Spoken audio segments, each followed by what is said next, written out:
Be sure you are mature enough to witness the shocking details of this video.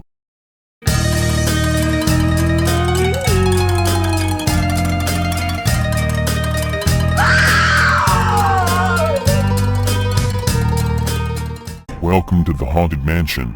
Feel right at home. I am the Phantom of the Darkness, and now I will tell you a scary fact. I saw heaven. In my dream, I was sitting on a bank of a snaking river.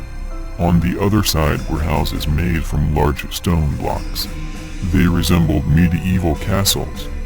They had green elevations, too, but they had never been besieged. The gods were frolicking there. It was an enchanting scene. I sat alone, with a wide-open field behind me. My hand rested on the grass. In heaven, they eat the grass, along with a variety of flowers and other flora. The soil can also be eaten, and tastes something like a buttery chocolate. All the gods are vegetarian. They never eat meat. The grass has, in all its various shades, different subtle flavors. Even the sunshine in heaven has a delicious taste to it, too. In the distance, a golden trumpet sounded out across this utopia, growing louder and louder until my head rang full of its clarion call. I awoke to the droning of my alarm clock, and fumbled around to turn it off. There was, after all, no trumpet, no idol, and no gods whose skin radiated a golden light. My mind was back in the earthly reality of the everyday world. I showered, shaved, ate breakfast, and went to work.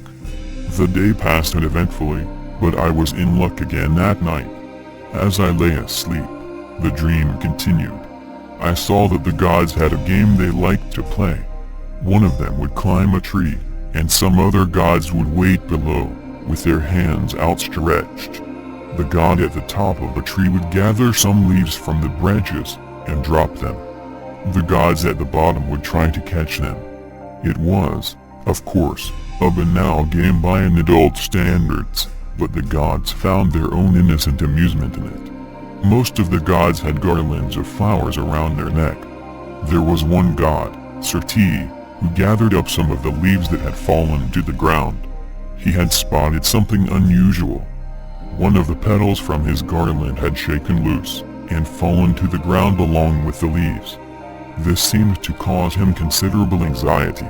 When the other gods left to play another game, CREEPYPASTA remained behind. Secretively, he gathered up his petal, put it in his mouth, chewed, and swallowed it. It tasted bitter. When he inspected his sarong, he saw that the white garment had a patch of mud on it. He wiped it frantically until the stain was gone. This seemed to be a deepening cause of concern for him. That was all I recall from the night. The dream seemed more vivid this time. When I woke up, I went about my usual daily activities, morning ablutions, commute to work, and so on. Now that I had seen heaven, or at least what my imagination told me was heaven, I had a mounting sense of dissatisfaction with my normal everyday life. I longed to re-experience the heavenly world. A couple of days passed, and I had no dreams that I could recall. I was beginning to think that that was the end of the matter until, once again, I had a dream of the heavenly world. It was about CREEPYPASTA again. As is the way of dreams, I identified with him as if he were me. The flowers on his garland had withered visibly. The stain on his sarong had returned, and was a little larger this time. Intuitively, I understood why, although gods appear as being eternally youthful, none of them actually live forever. There still exist marks and signs that they are aging. The gods do not count their age in years the way we humans do, but count through a succession of stages of their lives. CREEPYPASTA was, in fact, an elder god. He had even begun sweating, something that deities generally never do. His time was drawing near. CREEPYPASTA went to the Icona. It was a circular shallow pool, almost as wide as a god is tall. It was only an inch deep, and filled with magical water. Gods have many supernatural abilities, being able to hear sounds far away, walk through walls, fly, to name a few. Srti peered into the Akana. It enhanced his divine sight. He wished to know where he would be reborn after he died.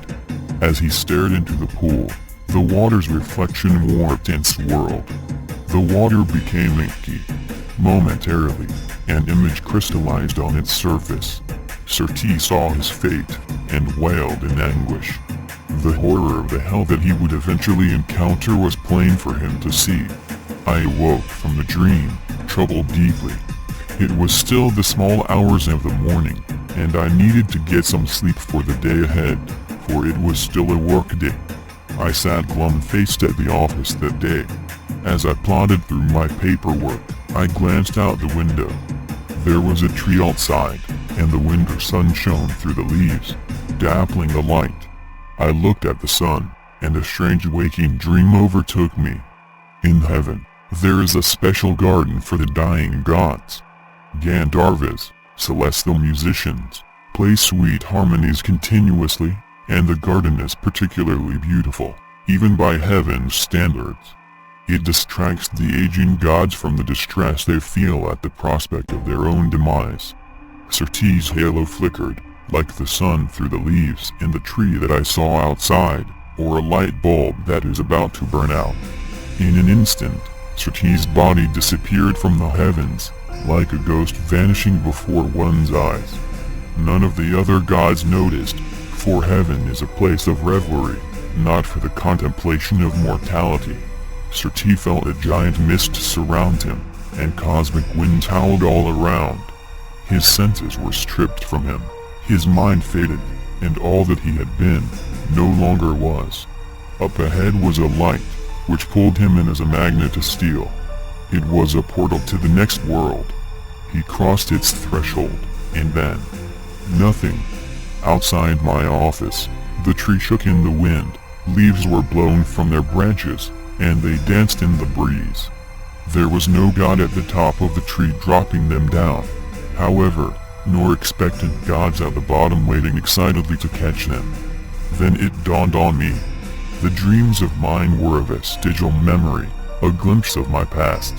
I returned to the paperwork in front of me, now understanding the vision of hell that Srti has seen in the Akana. Join us, subscribe,